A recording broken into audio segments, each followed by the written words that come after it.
আজকের ট্রিপের প্রথম ব্রিজ, আসলে ব্রিজের নাম লেখা নাই, এই জন্য আর আপনাদের সাথে শেয়ার করতে পারলাম না যে এটা কোন ব্রিজ। বাট আমার পিছনে টোল প্লাজা ছিল, বাট বাইকের কাছ থেকে হয়তো বা টোল নাই, এই জন্যে টোল নেওয়া হয় না।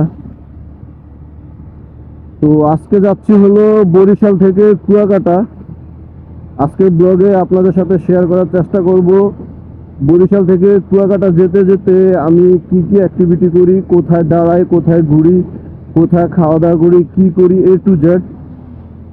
আর আজকের ট্যুরের প্রথম কথায় আছে না যে বিল নদী খাল, তার নাম বরিশাল।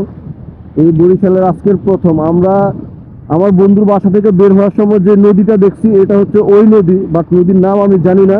এটা ওই নদীরই ব্রিজ, প্রথম ব্রিজ পার হইলাম। এরকম কুয়াকাটা যেতে যেতে এইরকম 4-5টা ব্রিজ পার হইতে হইব, আর টোল দিতে হইব। মনে হয় নদীর নাম সন্ধ্যা নদী, এটা হচ্ছে সন্ধ্যা নদী। আমরা যেটা পার হইলাম এটা সন্ধ্যা নদী, তাহলে ব্রিজটার নাম হলো সন্ধ্যা নদী ব্রিজ হয়তোবা, যেহেতু নাম লেখা নাই। আমি এরকম কিছুই দেখছি।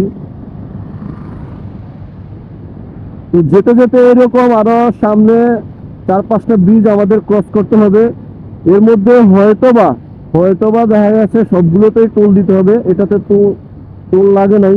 সামনে যতগুলো আছে ওগুলোতে হয়তো আমাকে টোল দিতে হবে। বরিশালের রাস্তা আগে মোটামুটি একটু ন্যারো ছিল, পদ্মা সেতুটা হওয়ার পরে যে সার্ভিস লেনটা করা হয়েছে, দুই পাশে সার্ভিস লেনটা করা হয়েছে। সার্ভিস লেনটা আসলে সুন্দর। গতকালকে রাতে যখন আমি এই উজিরপুরে আসি তখন কিন্তু আমি ম্যাক্সিমাম সময় সার্ভিস লেন দিয়ে বাইক চালাইছি, কারণ হচ্ছে মেন রাস্তায় উঠি নাই। কারণ মেন রাস্তায় একটু ছরকা বরকা ছিল, কিন্তু সার্ভিস লেনটা পুরোটাই পরিষ্কার ছিল, একদম ফ্রেশ স্মুথ ছিল।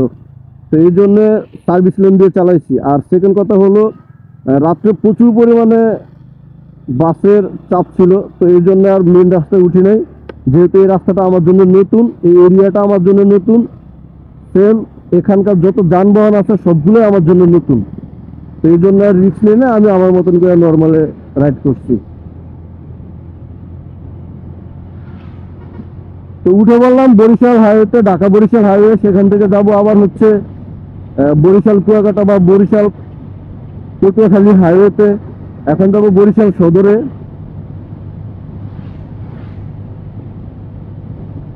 শুরু করে দিলাম আজকের জার্নি।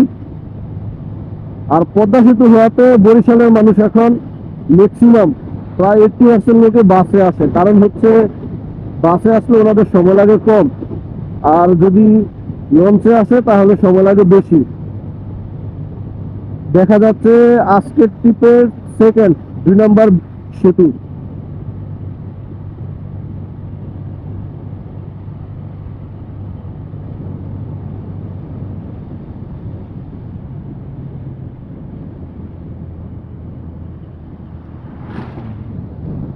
বরিশাল যে আসলে নদীমাতৃক দেশ সেটা আমার ট্রিপের শুরুতে প্রমাণ করে দিছে। নদীতে মোটামুটি ভালো স্রোত আছে, যেটা আমি চোখে দেখতে পারতেছি। ক্যামেরায় আপনারা দেখতে পাচ্ছেন কিনা জানি না, যে নদীতে মোটামুটি ভালো স্রোত আছে নদীতে।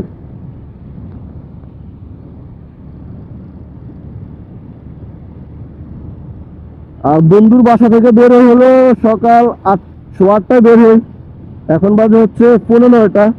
একটু ভিতরে মেন রাস্তা থেকে ওর বাসায় যাইতে সময় লাগে হচ্ছে মোটামুটি 25 মিনিট, আধা ঘন্টার মতো লাগে, প্রায় 17-18 কিলো ভিতরে। আর আজকের ট্রিপের যাত্রাটা শুরু হয় আমার 716 কিলো থেকে, এখন হচ্ছে 731 কিলো। তো আজকে শেয়ার করব এই উজিরপুর, বরিশালের উজিরপুর থেকে কুয়াকাটা পর্যন্ত টোটাল আমি কত কিলো রাইড করি, সেটাই আজকের ব্লগে আপনাদেরকে দেখানোর চেষ্টা করব, জানানোর চেষ্টা করব।